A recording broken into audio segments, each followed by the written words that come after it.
दोस्ती तो हजारों से किया, लेकिन मुसीबत में कोई साथ नहीं दिया। तो सुन, अब कर ले इन किताबों से दोस्ती, कोई तेरा साथ दे या ना दे, ये किताबें हमेशा तुम्हारी साथ देगी, एग्जाम हो या कोई मुसीबत। दोस्तों, आपका स्वागत है हमारे YouTube channel Majid study centre में। तो दोस्तों, कैसे हैं आप? उम्मीद करते हैं कि बहुत अच्छे होंगे और अपनी तैयारी में लगे होंगे। तो दोस्तों, हम भी आपकी तैयारी को मजबूत करने के लिए लेकर आ गए हैं हिंदी व्याकरण, बोले तो हिंदी ग्रामर का एक महत्वपूर्ण टॉपिक, जिसे उपसर्ग और प्रत्यय कहा जाता है। तो दोस्तों, आपके एग्जाम में उपसर्ग और प्रत्यय से क्वेश्चन लगातार पूछे जा रहे हैं। दोस्तों, हम आपको बता दें, यदि आप matric, inter and competitive exam की तैयारी कर रहे हैं तो इन सभी में उपसर्ग और प्रत्यय से क्वेश्चन देखने को ना मिले, ऐसा हो नहीं सकता। दोस्तों, आज की क्लास में हम उपसर्ग और प्रत्यय को बहुत ही बेहतरीन तरीके से समझने का प्रयास करेंगे और बेसिक कंसेप्ट भी आपको बताएंगे, और लास्ट में आपको प्रैक्टिस सेट के तौर पे कुछ ऑब्जेक्टिव क्वेश्चन भी सोल्व करवाएंगे। तो दोस्तों, आप इस वीडियो में बने रहिएगा लास्ट तक, मजा आ जाएगा। चलिए शुरू करते हैं और समझने का प्रयास करते हैं। तो दोस्तों, सबसे पहले हम आपको बता दें कि आपका उपसर्ग और प्रत्यय ये हिंदी ग्रामर का एक पार्ट है। तो दोस्तों, ये आपका इंग्लिश में भी है। तो दोस्तों, उपसर्ग को इंग्लिश में प्रीफिक्स कहा जाता है और प्रत्यय को इंग्लिश में सफिक्स कहा जाता है। यही बात करें हम उर्दू में, तो दोस्तों उर्दू में उपसर्ग को शाबका कहा जाता है और उर्दू में ही प्रत्यय को लहका कहा जाता है। तो दोस्तों, आप का ये उपसर्ग और प्रत्यय हर लैंग्वेज पेपर में आता है। तो दोस्तों, आपका हिंदी ग्रामर में तो उपसर्ग और प्रत्यय हो गया, इंग्लिश में प्रीफिक्स एंड सफिक्स हो गया, और उर्दू में शाबका और लहका हो गया। तो दोस्तों, चलिए हम आज समझने का प्रयास करते हैं उपसर्ग और प्रत्यय को। तो दोस्तों, आप वीडियो को ध्यान से देखिएगा और हर एक पॉइंट को समझने का प्रयास कीजिएगा। सबसे पहले हम चर्चा करते हैं कि उपसर्ग किसे कहते हैं। दोस्तों, पहले आप समझ लीजिए उपसर्ग क्या है। तो दोस्तों, वह शब्दांश जो किसी शब्द के पहले लगकर उसके अर्थ में परिवर्तन ला देता है। यानी उपसर्ग वह शब्दांश है जो किसी शब्द के पहले लगकर उसके अर्थ में परिवर्तन ला देता है, तो उसे उपसर्ग कहा जाता है। दोस्तों, आपको दिख रहा है तो उसे उपसर्ग कहा जाता है। आपको थोड़ा सा हम दिखाने का प्रयास करते हैं, आप इनका जैसे देख सकते हैं। दोस्तों, जैसे में हम आपको दिखाने का प्रयास करते हैं, आपको यहां समझ में आ गया कि मतलब वह शब्दांश जो किसी शब्द के पहले लगकर उसके अर्थ में परिवर्तन ला देता है, तो उसे उपसर्ग कहा जाता है। ठीक है, देखिए जैसे है अति सुंदर। अति सुंदर में आप देखिए यहाँ पे अंडरलाइन किया हुआ है। दोस्तों, ये जो अति है, अति यहाँ पे उपसर्ग है। दोस्तों, सुंदर में सुंदर जो एक शब्द है उसके पहले अति लगा है, तो ये हो गया अति सुंदर। दोस्तों, यहाँ पे आप देखेंगे अनुगामी एक शब्द है, और अनुगामी में आप उपसर्ग को अगर देखना चाहें तो शुरू का आप देख सकते हैं अनु, गामी के पहले शुरू में अनु लगा हुआ है। तो दोस्तों, अनुगामी में जो आपका उपसर्ग होगा, अनुगामी में आपका जो उपसर्ग होगा वो अनु होगा। चलिए और भी एग्जाम्पल देखने का प्रयास करते हैं। दोस्तों, यहाँ पे आप देख सकते हैं पराजय लिखा हुआ है। पराजय में देखिए यहाँ नीचे अंडरलाइन किया हुआ है प्रा। तो दोस्तों, ये परा जो है यहाँ उपसर्ग का काम करता है, और यहाँ पे लिखा हुआ आदि, और भी बहुत सारा है एग्जाम्पल, हम वैसे बाद में आपको दिखाने का प्रयास करेंगे। तो दोस्तों, आप उपसर्ग को समझ चुके हैं। उपसर्ग किसे कहेंगे? वह शब्दांश। उपसर्ग किसे कहेंगे? तो उपसर्ग वह शब्दांश है जो किसी शब्द के पहले लगकर उसके अर्थ में परिवर्तन ला देता है, तो उसे उपसर्ग कहा जाता है, जैसे मैं आप यहाँ पे देख चुके। चलिए अब आगे बढ़ते हैं। दोस्तों चलिए अब समझने का प्रयास करते हैं प्रत्यय को। दोस्तों प्रत्यय बोले तो सफिक्स। प्रत्यय को इंग्लिश में क्या बोलते हैं? सफिक्स, और उर्दू में लाहका। प्रत्यय क्या है? तो दोस्तों यहां पे आप देख सकते हैं प्रत्यय किसे कहते हैं? वह शब्दांश जो किसी शब्द के अंत में लगकर उसके अर्थ में परिवर्तन ला देता है तो उसे प्रत्यय कहा जाता है। दोस्तों अभी हम उपसर्ग में देखें, उपसर्ग किसी शब्द के पहले लगता है और प्रत्यय किसी शब्द के अंत में लगता है। तो दोस्तों अंत में लगकर उसके अर्थ में परिवर्तन ला देता है तो उसे प्रत्यय कहा जाता है। जैसे आपको दिखाने का प्रयास करते हैं। दोस्तों आप जैसे यहाँ पे लिखा हुआ है और आप इन्हें एक एक करके देखिए। दोस्तों यहाँ से आप देखने का प्रयास कीजिएगा कि यहाँ एक नंबर में लिखा हुआ है लड़ाका। क्या लिखा हुआ है? लड़ाका। दोस्तों लड़ाका में जो है आपका उपसर्ग क्या है, प्रत्यय क्या है? देखिए यहाँ पे प्रत्यय क्या है।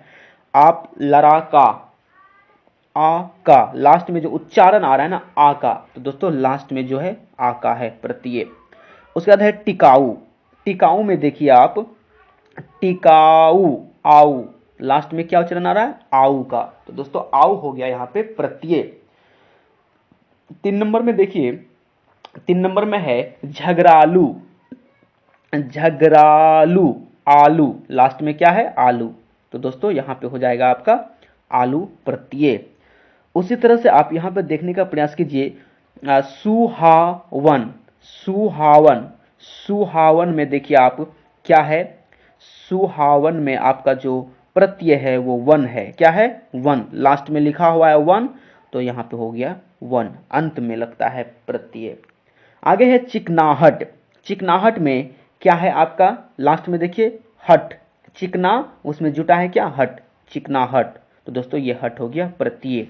दोस्तों अभी तक हम लोग समझे उपसर्ग और प्रत्यय क्या है, बेसिक जानकारी। थोड़ा सा आगे बढ़ते हैं। तो आप यहां से उपसर्ग और प्रत्यय को समझ चुके हैं। अब थोड़ा सा आपको ये बात नोट करना है जो हम अभी बताने वाले हैं। तो दोस्तों प्रत्यय 2 प्रकार के होते हैं। प्रत्यय कितने प्रकार के होते हैं? 2 प्रकार के होते हैं। कौन कौन? तो कृदंत प्रत्यय और तद्धित प्रत्यय। कृदंत प्रत्यय और तद्धित प्रत्यय, ये 2 प्रकार के प्रत्यय होते हैं। दोस्तों यहां से ऑब्जेक्टिव नाम मात्र के पूछे जाते हैं।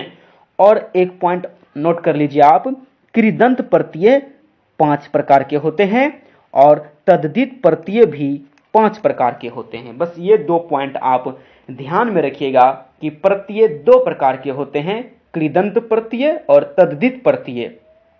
और कृदंत प्रत्यय 5 प्रकार के होते हैं, तद्धित प्रत्यय भी 5 प्रकार के होते हैं। और हम आपको बता दें उपसर्ग जो है, उपसर्ग का कोई प्रकार नहीं होता है। बस आप उपसर्ग को सिर्फ पढ़ लीजिए, आपका काम बन जाएगा।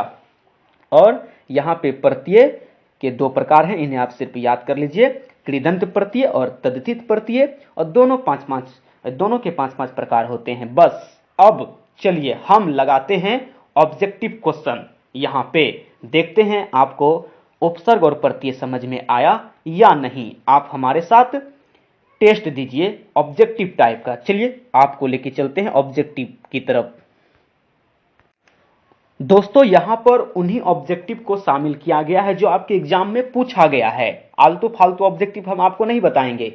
दोस्तों उपसर्ग से 15 ऑब्जेक्टिव बताएंगे और प्रत्यय से 15 ऑब्जेक्टिव बताएंगे। तो दोस्तों आप इनका जवाब देने का प्रयास कीजिएगा और ये सभी ऑब्जेक्टिव क्वेश्चन आपके एग्जाम में पूछे गए हैं। चलिए पहला क्वेश्चन देखते हैं क्या है। दोस्तों आप यहां पे पहला क्वेश्चन देखिए, 1 नंबर में बोल रहा है अपर। अपर शब्द में उपसर्ग है। दोस्तों उपसर्ग क्या होता है? जो किसी शब्द के पहले लगता है, शुरू में। तो आप ढूंढिए यहां पे अपर में, तो पर में पर के पहले क्या है? ओ, तो ओ हो जाएगा इसका सही जवाब। अपर में जो उपसर्ग है वो ओ है। 2 नंबर का क्वेश्चन देखिए, बोल रहा है अपमान। अपमान शब्द में उपसर्ग है। दोस्तों अपमान शब्द में उपसर्ग क्या होगा? अप होगा। ठीक है, क्या होगा? अप। तो यहां से आपको समझ में आ गया। चलिए आगे देखने का प्रयास करते हैं। दोस्तों ये क्वेश्चन पूछा गया, आप साइड में देख सकते हैं, 2021 में पूछा गया है। क्वेश्चन नंबर 3 देखने का प्रयास करते हैं। क्वेश्चन नंबर 3 क्या कह रहा है? क्वेश्चन नंबर 3 कह रहा है अपवाद शब्द में उपसर्ग है। अपवाद शब्द में उपसर्ग है। तो दोस्तों आपको दिख रहा है कि शुरू में अप लगा हुआ है, तो अप यहाँ पे सही जवाब होगा, जो कि ऑप्शन बी में दिया हुआ है। दोस्तों क्वेश्चन नंबर 4 कह रहा है उपवन शब्द में उपसर्ग है। दोस्तों उपवन में कौन सा उपसर्ग है? तो दोस्तों उप, शुरू में क्या लगा हुआ है? उप, तो उप इसका सही जवाब होगा। चलिए आगे देखते हैं, ये भी क्वेश्चन आपका पूछा गया है। चलिए आगे देखते हैं क्वेश्चन नंबर 5। दोस्तों क्वेश्चन नंबर 5 आपको दिख रहा है प्रकाश में उपसर्ग है। दोस्तों प्रकाश में उपसर्ग क्या है? तो दोस्तों इसका सही जवाब होगा ऑप्शन बी प्र। क्या है? प्र है प्रकाश में उपसर्ग। दोस्तों ये प्र होगा, ठीक है। आगे 6 नंबर में बोल रहा है सु उपसर्ग से बना शब्द है, यानी सु उपसर्ग लगाने से कौन सा शब्द बना है? तो दोस्तों यहाँ पे देखिए सुमार्ग, क्या लिखा हुआ है? सुमार्ग। सुमार्ग में शुरू में सु लगा हुआ है। चलिए आगे देखने का प्रयास करते हैं। दोस्तों क्वेश्चन बहुत ही इजी होता है, बस आपको पता होना चाहिए। आपको पता है तो आप बना पाएंगे, पता है मतलब पता नहीं है तो नहीं बनेगा, बस सिंपल सी बात है। पढ़ेंगे तो नंबर अच्छा आएगा, नहीं पढ़ेंगे तो नंबर नहीं मिलेगा। क्वेश्चन नंबर 7 कह रहा है अनुरूप में उपसर्ग है। अनुरूप में उपसर्ग है, तो दोस्तों आपको स्पष्ट दिख रहा है अनु। क्या है? शुरू में क्या लगा हुआ? अनु, और लास्ट में रूप, तो दोस्तों यहाँ पे अनु हो जाएगा सही जवाब। क्वेश्चन नंबर 8 कह रहा है अध खिला में उपसर्ग है। दोस्तों अध हो जाएगा इसका सही जवाब, अध। आगे बोल रहा है 9 नंबर में, देखने का प्रयास करते हैं 9 नंबर का क्वेश्चन क्या कह रहा है। दोस्तों 9 नंबर में देखिए आप, बोल रहा है सपूत में उपसर्ग है। तो दोस्तों सपूत, पुत के पहले क्या है? स, तो स यहाँ पे सही जवाब होगा ऑप्शन सी। क्वेश्चन नंबर 10 कह रहा है सुनिश्चित में कौन सा उपसर्ग है? सुनिश्चित में कौन सा उपसर्ग है? तो बताइए क्या है? तो दोस्तों सु हो जाएगा, ऑप्शन बी सही होगा। दोस्तों चलिए अब देखते हैं 11। दोस्तों 11 नंबर का क्वेश्चन आपको दिख रहा है। क्वेश्चन बोल रहा है अनुमान, अनुमान में कौन सा उपसर्ग है? अनुमान में कौन सा उपसर्ग है? तो दोस्तों स्पष्ट दिख रहा है अनु, अनु हो जाएगा। दोस्तों यहाँ पे देखते हैं क्वेश्चन नंबर 12। क्वेश्चन नंबर 12 कह रहा है अनुवाद में प्रयुक्त उपसर्ग है। दोस्तों अनुवाद में क्या लगा हुआ है? उपसर्ग, तो अनु लगा हुआ है। दोस्तों आगे देखने का प्रयास करते हैं। दोस्तों अभी तक हम 12 क्वेश्चन देखे, और 13वां क्वेश्चन जो है इसमें पूछा है कि कार, कार में कौन सा उपसर्ग लगेगा? कार में कौन सा उपसर्ग लगेगा, यानी आपको बताना है कि कार के पहले ऐसा कौन सा उपसर्ग है जिसे लगने पर एक सही शब्द बनेगा। तो दोस्तों इसका सही जवाब क्या होगा, आप हमें कमेंट में जरूर बताइएगा। अब हम देखते हैं प्रत्यय, प्रत्यय से ऑब्जेक्टिव क्वेश्चन को, कि प्रत्यय से ऑब्जेक्टिव क्वेश्चन कैसा बनता है, किस तरह से पूछा जाता है। दोस्तों क्वेश्चन और भी बहुत सारा है, लेकिन उतना देख के कोई फायदा नहीं है। आप सिर्फ समझिए कि क्वेश्चन किस तरह से पूछा जाता है, उसका आंसर कैसे क्या होता है। चलिए अब देखते हैं हम प्रत्यय का क्वेश्चन। दोस्तों अब हम देखेंगे प्रत्यय से किस तरह के क्वेश्चन पूछे जाते हैं। तो दोस्तों यहाँ पे आप देख सकते हैं प्रत्यय लिखा हुआ है। प्रत्यय को इंग्लिश में क्या कहते हैं? सफिक्स, और उपसर्ग को प्रीफिक्स। तो दोस्तों पहला क्वेश्चन है, आप देख सकते हैं तनु, तनु शब्द में प्रत्यय है। तो दोस्तों लास्ट में देखिए तनु शब्द में कौन सा उपसर्ग होगा? तो दोस्तों तनु जो लिखा हुआ है उसमें आपका क्या है? नौ है लास्ट में, और उसमें हर्षुकर दिया हुआ है। क्या दिया हुआ है? हर्षुकर, तो और नो हर्षुकर दिया हुआ है। तो दोस्तों ये वाला होगा सही जवाब, ठीक है। बच्चे कंफ्यूज हो जाएंगे यहाँ पे, इसमें मार देंगे। ये तब होता जब इस तरफ घुमा रहता, ठीक है। इसको क्या पढ़ते हैं? नोदुर्गुकर, ठीक है। इधर घुमा रहता तब डी वाला होता सही, लेकिन ये उस तरफ घुमा हुआ है, तो ये हो जाएगा ऑप्शन बी सही। ये बस छोटी छोटी बातों पे ध्यान देना है, आपका काम बन जाएगा। चलिए आगे देखते हैं। क्वेश्चन नंबर 2 और 3 को देखिए, जवाब देने का प्रयास कीजिए। क्वेश्चन नंबर 2 है गाने वाला शब्द में प्रत्यय है। दोस्तों गाने वाला लास्ट में देखना है आपको, प्रत्यय क्या होता है जो लास्ट में लगता है? तो वाला, ऑप्शन सी सही होगा। 3 नंबर में है इच्छा शब्द में प्रत्यय है। इच्छा, आ, लास्ट में क्या आ रहा है? आ रहा है, ठीक है। छा में कंफ्यूज नहीं होना है, ये हो जाएगा आ। चलिए 4 नंबर का देखने का प्रयास करते हैं, और ये सभी क्वेश्चन पूछे गए हैं, आप साइड में देख सकते हैं। 2020 और 21 में पूछा गया है। बोल रहा है देव शब्द में प्रत्यय है। देव शब्द में प्रत्यय है। तो दोस्तों देव लास्ट में ओ का उच्चारण आ रहा है तो अ हो जाएगा। अगर यहाँ पे देवा होता तो आ होता है इसका सही जवाब। लास्ट में क्या होता? आ। आगे बोला बैठक में प्रत्यय है। दोस्तों लास्ट में क्या लगा हुआ है? क। बैठक। मानवता में प्रत्यय है। तो दोस्तों मानवता में प्रत्यय होगा। तो दोस्तों मानवता में कौन सा प्रत्यय होगा? मानव, उसके ता लगा हुआ है तो यहाँ पे ऑप्शन ए सही हो जाएगा, ता, मानवता। चलिए आगे देखते हैं 7 नंबर का। दोस्तों 7 नंबर का क्वेश्चन कह रहा है अनुकरणीय में प्रत्यय है। अनुकरणीय में प्रत्यय है। तो दोस्तों लास्ट में देखना है अनुकरणीय। तो दोस्तों सी वाला सही होगा, ऑप्शन सी, ई सही होगा। आगे बोला 8 नंबर में इन प्रत्यय से बना सही विकल्प है। यानी ई प्रत्यय इन प्रत्यय लगने से कौन सा शब्द बनेगा? इन। तो दोस्तों आप यहाँ पे सभी ऑप्शन को ध्यान से देखिएगा तो यहाँ पे ऑप्शन ए में है भिखारिन, इन। यहाँ पे लास्ट में आपका क्या आ रहा है? इन आ रहा है, तो ये सही हो जाएगा। आगे 9 नंबर में बोल रहा है, 9 नंबर का देखिए, 9 नंबर में बोल रहा है ममेरा में कौन सा प्रत्यय है। दोस्तों आप इन्हें ध्यान से देखने का प्रयास कीजिएगा। बोल रहा है ममेरा में कौन सा प्रत्यय है। तो लास्ट में देखिए एरा लिखा हुआ है, ये वाला सही हो जाएगा, ममेरा, ऑप्शन सी सही होगा। चलिए 10 नंबर का क्वेश्चन देखने का प्रयास करते हैं। 10 नंबर में क्या कह रहा है दोस्तों? 10 नंबर का क्वेश्चन मोस्ट इंपोर्टेंट है, ये बहुत बार पूछा गया है। अंग्रेजी में कौन सा प्रत्यय है। दोस्तों लास्ट में देखिए क्या उच्चारण आ रहा है?